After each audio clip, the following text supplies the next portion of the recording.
Ça arrive. Bonjour Julien. Bonjour Patricia.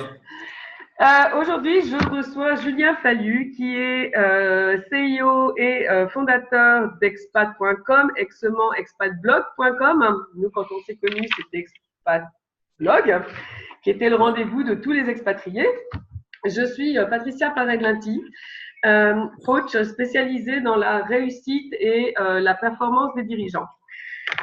Aujourd'hui, j'ai souhaité interviewer Julien parce que Julien a un parcours assez extraordinaire sur expat.blog, expatblog, pardon, qui est une aventure qui l'a fait vibrer et il va aujourd'hui nous raconter l'état d'esprit qui l'a animé pour atteindre des objectifs qu'il a atteints aujourd'hui, à savoir, si je ne me trompe pas, plus d'1 million de dollars de chiffre d'affaires, c'est ça?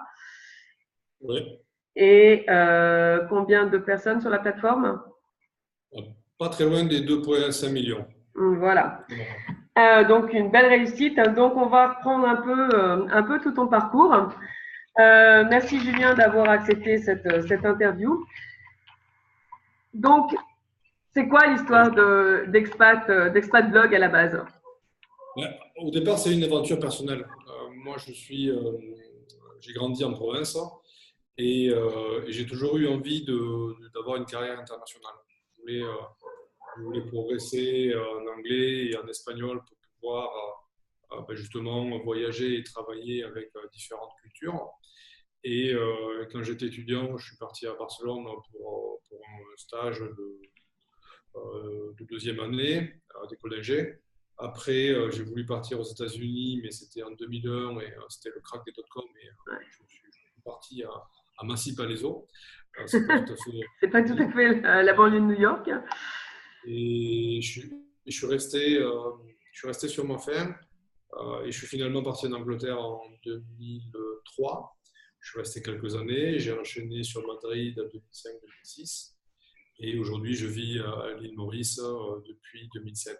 Ce qui s'est passé, c'est que chaque fois que j'ai voulu vivre, faire avoir un parcours ou passer quelque temps à l'étranger, j'ai toujours eu les mêmes difficultés. La première, c'est que je ne trouvais pas d'informations, je ne savais pas par où démarrer.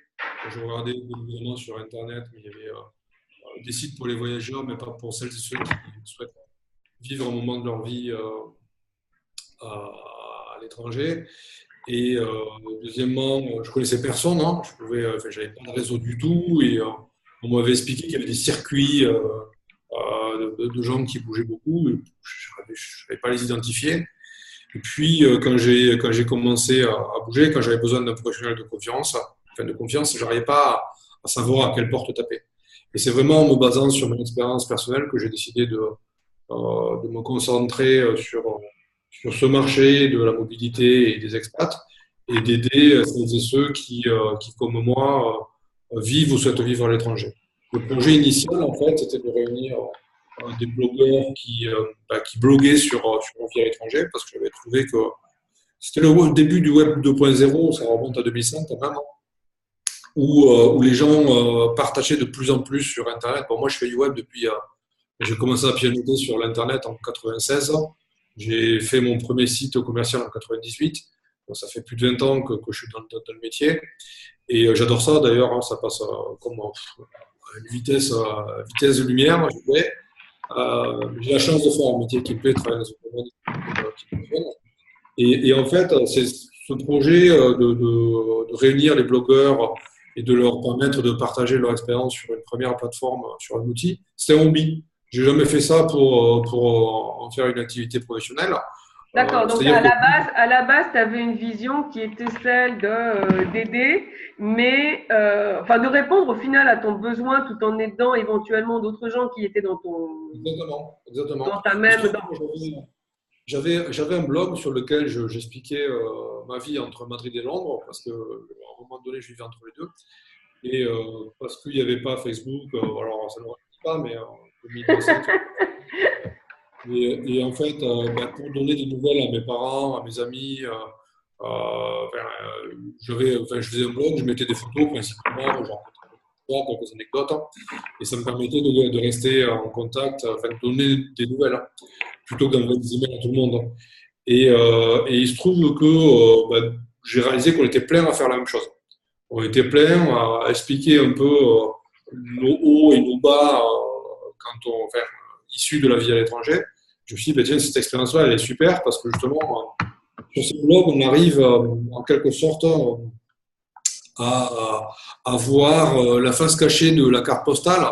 Parce que quand on regarde un pays un peu, on va avoir tendance à l'idéaliser, à dire, OK, par exemple, l'île Maurice, c'est super cliché, mais c'est magnifique.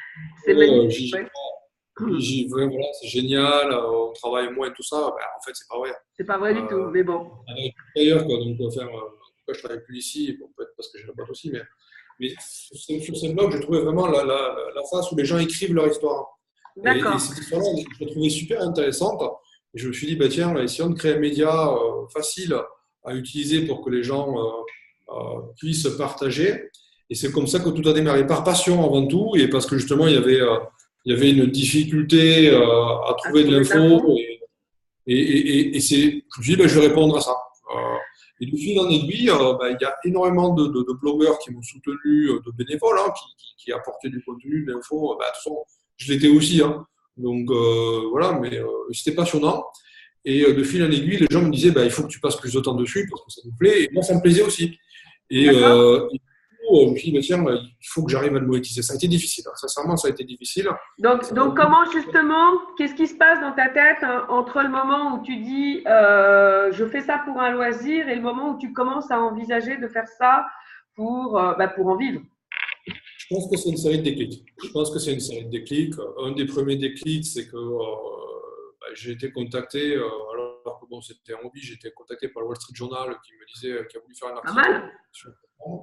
Ça remonte à 2007, je pense. Après, dans la foulée, j'ai eu Le Monde qui m'avait contacté pour mettre en place un partenariat. Ils étaient intéressés par le lectorat des Français qui vivent à l'étranger et c'était enfin, et le contact était fait. C'était marrant parce que la personne ne m'avait pas laissé son numéro de téléphone, j'avais juste son mail, je sais pas quoi. Et elle avait ou juste son nom. Et moi, je suis informaticien au départ, donc je suis pas forcément vendeur, tout ça. Mais j'ai appris à l'être avec l'expérience parce qu'à un moment donné, il a fallu mettre de la pub sur le site. Il a fallu me faire un peu violence et sortir de ma zone de confort, mais très fortement. Hein, parce que j'étais pas Et du tout. justement, comment tu t'es fait violence? Il se passe encore quoi là dans ta tête quand tu te dis ok, il faut que je monétise ça?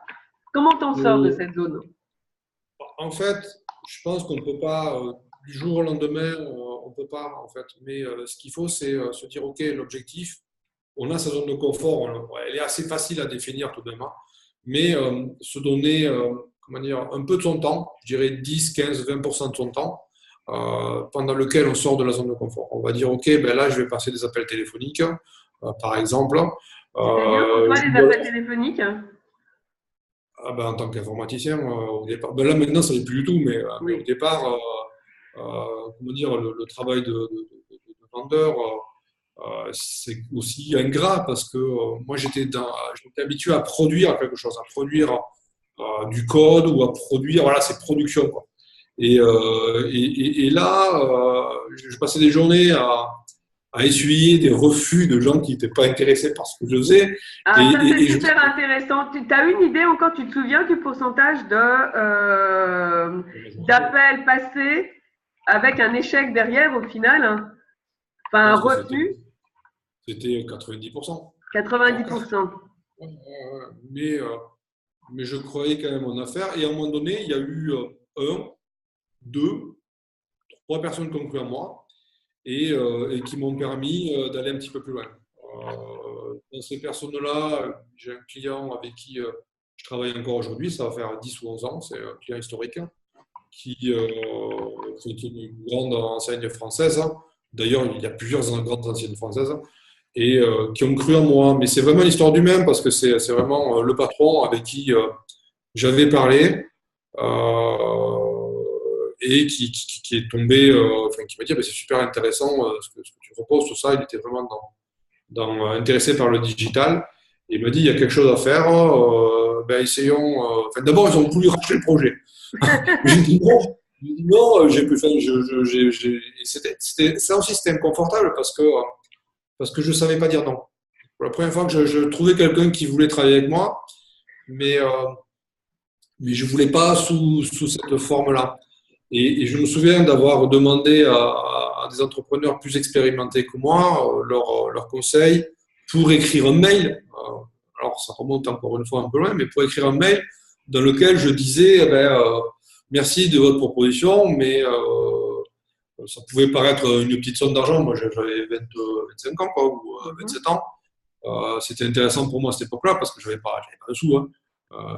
Les parents, j'avais pas de voiture, je sortais pas. Bon, t'as travaillé combien de temps sur ce projet-là avant de pouvoir en vivre? Au début, je me suis pas vraiment. Au début, c'était un hobby, donc c'était pas fait pour. 2003 à 2008, ça a été jamais fait pour. De 2008 à 2010, là, je me suis mis à mon compte.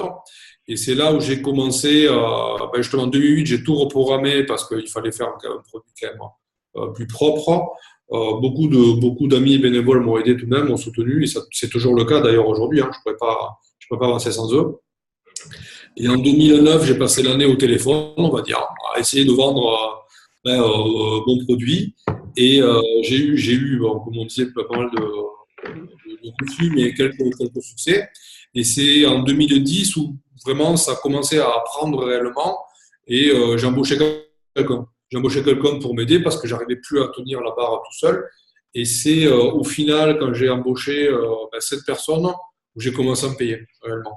Parce que jusqu'à présent, tout ce qui rentrait, je réinvestissais tout dans la boîte, et même dans mon temps, en fait, parce qu'il fallait que je mange, hein, mais j'étais vraiment en mode minimal, on va dire. Ouais. Et vraiment, quand j'ai commencé à payer un ingénieur, ma femme m'a dit, mais Julien, c'est pas possible, là, lui, tu lui files le salaire, tu n'en payes pas un, quoi. Il y a quand même un problème. Donc, en fait, c'est là où j'ai réalisé, d'ailleurs, elle a tout à fait raison, qu'il était temps de me payer normalement. Quoi. Alors, je ne me payais pas des milliers cents, mais de fil en aiguille, c'est du réinvestissement en fait. Hein.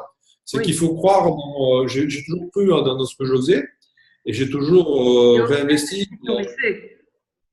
Pardon? Tu croyais tellement en ton projet que c'est ce qui te nourrissait. Oui, c'est ça. Et bon, à cette époque-là où j'étais en transition, j'ai fait un peu d'alimentaire aussi. Oui. J'avais des projets sur le côté. Ma mission principale, c'était de monter ce projet, mais je devais prendre du boulot parce qu'à un moment donné, j'avais plus d'économie, j'ai tout cramé et il fallait manger, effectivement. Et l'erreur que j'ai faite, c'est que j'ai pris le contrat de trop. J'ai pris le contrat de trop à un moment donné parce que j'avais un focus. C'est facile de le dire, mais peut-être que c'est une leçon à retenir. J'avais un focus qui était de monter cette plateforme, de monter mon projet perso. Et j'ai fait de l'alimentaire, je n'ai pas honte, voilà, je travaillais, peu importe, voilà, c'était pas super passionnant, mais il fallait bosser, je le faisais bien d'ailleurs. Voilà. J'ai eu un contrat qui m'a payé et j'avais de quoi déjà continuer à reprendre mon projet. Et on m'a proposé un autre contrat mieux payé, sauf que je ne pouvais pas le travailler dessus tout seul. Et l'erreur que j'ai faite, c'est que je l'ai pris. Je l'ai pris alors que je n'en avais pas forcément besoin. Et ce qui s'est passé, c'est que pour monter ce contrat-là, ce dossier, j'ai dû me faire aider de quelqu'un, un ami que j'ai payé pour ça, sauf que le client final ne m'a pas payé. Aïe. Et ce qui s'est trouvé, c'est que moi j'étais tout seul, petit machin chouette à l'étranger, et il fallait poursuivre un entrepreneur qui avait beaucoup plus d'expérience que ça, qui était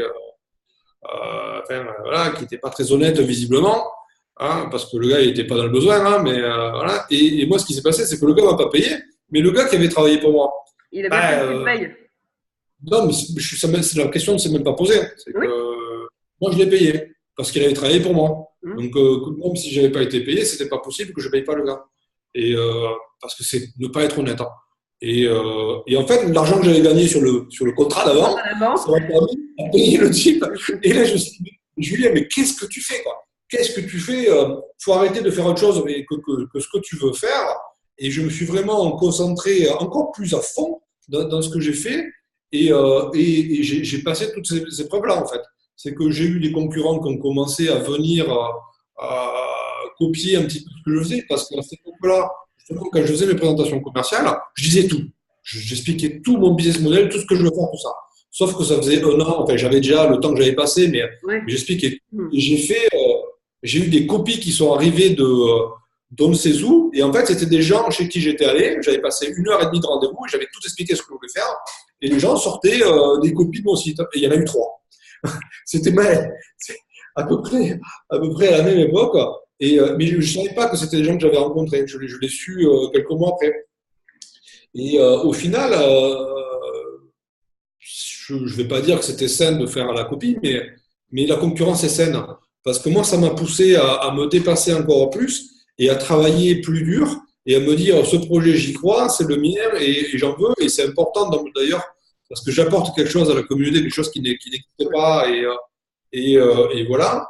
Et j'ai bossé. J'ai bossé vraiment, encore une fois, quand on aime, on ne compte pas. Bon, Oui, c'est certainement ce qui a fait la différence entre ta plateforme d'ailleurs et les 3 autres qui sont émergés. C'était ton projet, c'était un truc de cœur. Parce que les autres, on n'en entend pas parler en tant qu'expat. Ça fait toute la différence. Ça fait toute la différence parce que monsieur chez qui je suis allé à Paris, je me souviens très bien du rendez-vous. La personne avait de l'argent, il venait de revendre une boîte et il a monté une autre de gestion de patrimoine au Maroc et il m'avait dit bah, tiens, ça m'intéresserait de mettre en avant ce service-là sur Expat Blog à l'époque.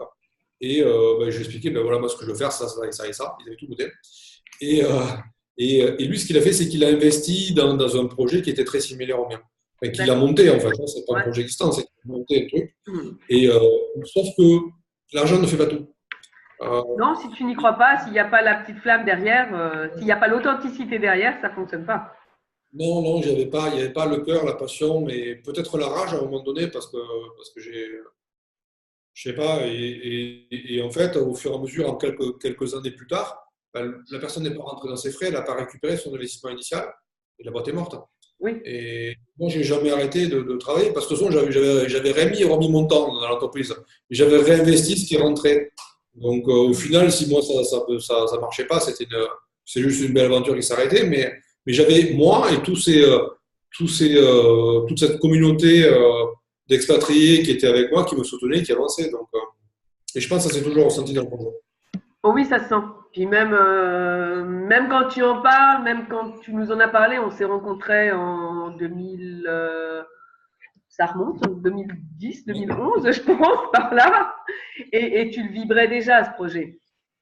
Donc, il y a une bascule qui va s'opérer à un moment donné quand tu vas passer d'expat blog à expat.com. Oui. Oui. En fait, ce qui s'est passé, c'est que Expat Blog, c'était mon projet perso. Oui. Au départ, c'est un nom de domaine et la marque associée. Et parce que c'était un système de blog, au final, c'était réunir les blogueurs. Sauf qu'au final, on l'a ouvert à tout le monde. Et c'est là où ça a pris beaucoup plus d'ampleur. Et puis, j'ai rajouté des petites annonces sur le site. Parce que j'écoutais ce que les gens me disaient. Hein. J'ai rajouté des petites annonces et des offres d'emploi, des offres de logement. Et puis, je me suis rendu compte que j'avais un wiki, en fait. C'était magique, le wiki, parce que j'étais persuadé que les gens allaient partager leur expérience. Mais en fait, ils ne le faisaient pas. Il y avait beaucoup de spammers qui venaient dedans, mais pas trop de monde, en tout cas sur les wikis, c'était un peu trop technique.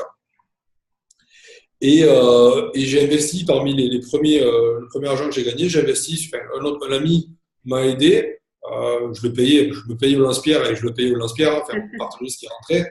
Et il faisait des guides en fait. Lui, il se renseignait il vit au Canada.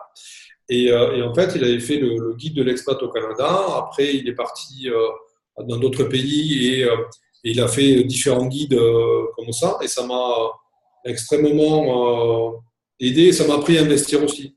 Et puis, ils m'ont présenté un graphiste. Hein, voilà, c'est pareil, j'ai mis un peu de sous dessus. Et bon, j'ai commencé à professionnaliser tout ça.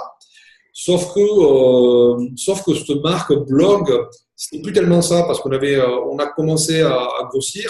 On a passé 1 million de membres et un blog avec des membres, ça n'existe pas tellement. On va avoir des contributeurs en blog, mais on n'a pas. On était déjà devenu une réseau social, mais on le réalisait peut-être pas encore.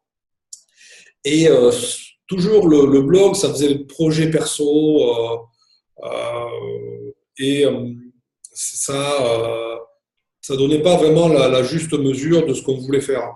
Et je me renseignais toujours sur d'autres noms de domaines, parce qu'en fait, on peut décider de s'appeler je sais pas quoi. Si je sais pas quoi.com ou .fr n'est pas disponible, sur Internet, ça veut dire. Oui. Il se trouve que j'ai cherché, et à un moment donné, j'étais en contact avec des brokers, en fait, ils sont des revendeurs de noms de domaine, parce qu'il y a une activité vraiment professionnelle là-dedans, qui rachètent, qui revendent des marques. Et là, en l'occurrence, c'était des enchères fermées. C'est-à-dire que Expat.com était à vendre sur la place publique. Le gars est allé voir tous mes concurrents, il a dit voilà, ce truc-là est à vendre, combien est-ce que vous seriez prêt à payer? Et vous ne saurez pas combien est prêt à payer le concurrent. D'accord. Donc, enchère fermée, si on ne voit pas, qu'est-ce qui se passe? Et j'ai mis tout ce que j'avais. Parce que je me suis dit, voilà, ce truc-là, c'est une occasion en or pour moi de professionnaliser l'activité. J'avais une vision, moi, ce que j'ai toujours voulu faire, c'est du long terme. Donc, ma vision, c'était d'inscrire la. Je voyais pas, Expat.blog marchait super bien, on avait énormément de monde sur le site, tout ça. Mais je voyais une limite de par la marque. Les blogs commençaient. Il y a toujours des blogueurs, il y a des très bons blogs, mais c'était moins à la mode. Ça commence à décliner un peu sur. Ouais. Malheureusement, hein, et puis de toute façon, on n'était plus un blog. Et il fallait complètement changer cette image-là. Et c'était une opportunité en or que de racheter ce nom. Et voilà, j'ai mis ce que j'avais, tout ce que j'avais. Et j'ai gagné l'enchère, mais c'était pas assez. C'est-à-dire, c'était pas assez. Il manquait encore, enfin, on n'avait pas atteint le prix plancher du vendeur. Et il faut savoir que dans ce genre de business, on va dire, enfin, on est parfois face à des individuels ou face à des professionnels. Il se trouve que, par exemple, il y a Coca-Cola.com, ça appartenait peut-être pas à Coca-Cola au départ. C'est peut-être quelqu'un qui l'a acheté il y a 20 ans quand Internet a démarré, et Coca-Cola l'a racheté après derrière, mais au tout départ, et là, ça appartenait à une entreprise. Et quand on traite avec un individuel, ça fait beaucoup d'argent tout de suite. C'est un peu comme ce que je disais tout à l'heure, quand on avait fait au début, quand quelqu'un était intéressé par un projet et a voulu racheter mon idée et me permettre, enfin, que je sois chez lui et que je développe. C'était beaucoup d'argent pour moi parce que je n'en avais pas. J'ai dit non, pas par la somme, mais c'est parce que je voulais vraiment avancer tout seul. Et là, c'est pas le cas parce qu'une boîte, en fait, eux, ce qu'ils voulaient, c'était de l'argent. Un peu plus. Voilà, ça ne représentait rien pour eux. C'était une entreprise américaine, apparemment. Ouais. Enfin, si je me souviens bien. Et donc, ça a duré plus d'1 an de négociations, pas très loin, je crois, via un broker qui était, je l'ai croisé au Portugal, le gars, il y a quelques années. C'est une histoire incroyable, dans un salon dédié aux startups. Et le monde n'est pas si grand au final. Quand on prend ton projet, tout se rapproche. Et en fait, j'y ai cru. Donc, j'ai misé sur ce nom-là, sur cette marque-là, en me disant voilà, pour moi, c'est le meilleur emplacement pour ma boutique. C'est comme ça que j'ai expliqué ça. Je dis voilà, bon, ok, je leur ai pas dit, je leur ai pas parlé des sommes investies, tout ça. C'était plus personnel, c'est moi qui va décider de ce genre de choses-là. Mais voilà, pour durer dans le temps, il fallait qu'on ait un bon emplacement pour notre magasin, on va dire. Et en fait, c'est ce que j'ai fait, j'ai investi là-dedans. Et on a travaillé 1 année à peu près pour faire tout le rebranding, changer de marque, tout ça. Sauf que, en fait, l'histoire, c'est que il n'a pas aimé, mais du tout. Un des premiers apporteurs de trafic, c'est Google, hein. Enfin, c'est le premier de toute façon aujourd'hui. Bon, certains ont une autre stratégie avec Facebook, ça marche aussi très bien. Mais nous, c'est principalement Google, mais de très loin d'ailleurs. Quand on va taper vivre à l'île Maurice, notamment, vous allez tomber sur Expat.com. Sauf qu'à ce moment-là, ça ne marchait plus. Ça marchait très bien avec Expat.com. Et quand on a changé de nom pour aller sur Expat.com, ça ne marchait plus. On ne sait pas exactement qu'est-ce qui s'est passé, mais on a pris des mois, on a pris 7 mois exactement, pour récupérer notre trafic. Et là, j'ai eu une nouvelle traversée du désert qui était très difficile, très difficile. Mhm. Sauf que, parce que en fait, j'avais investi tout ce que j'avais, Ouais. ou bon, j'avais gardé quand même un peu, mais j'avais investi un énorme montant. Et enfin, c'était le plus gros investissement de ma vie d'ailleurs. Et en fait, Et je tu vas pensais que dire ça allait quoi à ce payer. moment-là, toi? C'est Parce que tu difficile. as une attente qui est de propulser ta marque encore plus haut. Au final, il se passe l'inverse. Ouais, ben, là, je me dis, ça va remonter, on va trouver, sauf qu'on ne trouve pas. On ne trouve pas, qu'est-ce qui se passe. Et en fait, je me suis mis au sport. Je me suis mis au sport, j'allais courir 3 fois par semaine. J'ai contacté un coach sportif pour qu'il m'apprenne à pas me faire mal non plus parce que j'avais les nerfs, quoi. Les Ouais. nerfs, et je me suis dit, ben, il y a plusieurs scénarios. Soit je deviens infect avec tout le monde parce que j'ai les nerfs et je rentre, je suis pas agréable avec mon entourage parce que je vis mal la situation, que ce soit l'entourage au travail ou à la maison. Enfin ça n'allait pas arriver, mais soit je fais une dépression et admettons, je commence à picoler tous les soirs. C'est pas du tout mon délire, quoi. Et je fais Oui. non, non, c'est pas Mhm. ça, il faut que je passe mes nerfs autrement. Et je suis allé dans une salle de sport régulièrement. Et je me suis éclaté, franchement, je me suis éclaté. Et j'ai passé tous mes nerfs, j'ai perdu le gras que j'avais. Bon, je l'ai repris un peu entre-temps. Ouais, mais j'ai perdu une dizaine de kilos. Et ça m'a fait beaucoup de bien. Et c'est remonté. C'est remonté après 7 mois, mais quasiment d'un coup. Et c'est vraiment faire preuve de résilience, en fait. C'est-à-dire qu'on se bat. J'ai toujours cru, hein, parce que même si ça ne marchait pas, je savais que j'étais dans le bon chemin, j'y D'accord. croyais, j'étais fort. Et jamais lâché le truc. Bon, j'ai fait avec ce que j'avais. Hein, Tu as juste lâché prise à un moment donné en te disant, OK, je vais me reconcentrer un peu sur moi, essayer d'éliminer le négatif et je pense que c'est ça, oui. J'ai peut-être du mal à exprimer ou à le réaliser, mais je pense que c'est exactement ça, parce que il fallait que je me ressente sur moi et physiquement peut-être, oui. hein, parce que dans ma tête, c'était le chaos, quoi. Je dis, voilà, j'ai investi beaucoup pour faire un truc, ça marche, et au final, ça marche pas, mais ça dépend pas de moi, ça dépend de mon apporteur de trafic, en quelque sorte, qui est Google. Et c'était déprimant, quoi. Donc, j'ai fait le tampon quand même avec mes équipes. J'aurais pas dit, écoutez, on galère, tout ça. Bon, on a eu un passage un peu difficile, mais c'est remonté. Et puis, bon, maintenant, ça fonctionne à nouveau. Et puis, on a une belle marque, on a un beau produit, on continue à avancer. Donc, c'est ce qui m'a permis. Enfin, je pense que des hauts et des bas, on en a tous.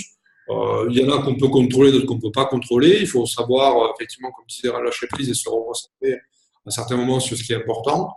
Là, c'était moi, en ce moment-là, il fallait que j'aille bien pour Pour que ton que le entreprise reste. aille bien. Comme souvent, hein, quand Et, l'entreprise va pas trop bien, très souvent, le premier conseil que vont donner la majorité des coachs, c'est d'amener la personne à se recentrer sur elle-même et puis à se remettre bien avec elle-même. ouais, Parce que très ouais. souvent, ça part de l'entrepreneur. Quand la suite ne va pas, c'est qu'il y a quelque chose qui n'est plus aligné chez la tête de l'équipe de l'entreprise. Ouais, ouais. Donc, bon, en tout cas, j'ai rien lâché. Et je pense que c'est ça qu'il faut retenir, c'est faut jamais rien lâcher. Quand on a une conviction, il faut s'y tenir et travailler.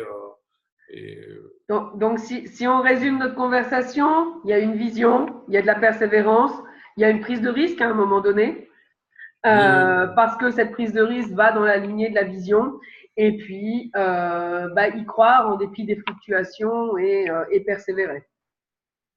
Exactement. Je pense que tu as très bien résumé.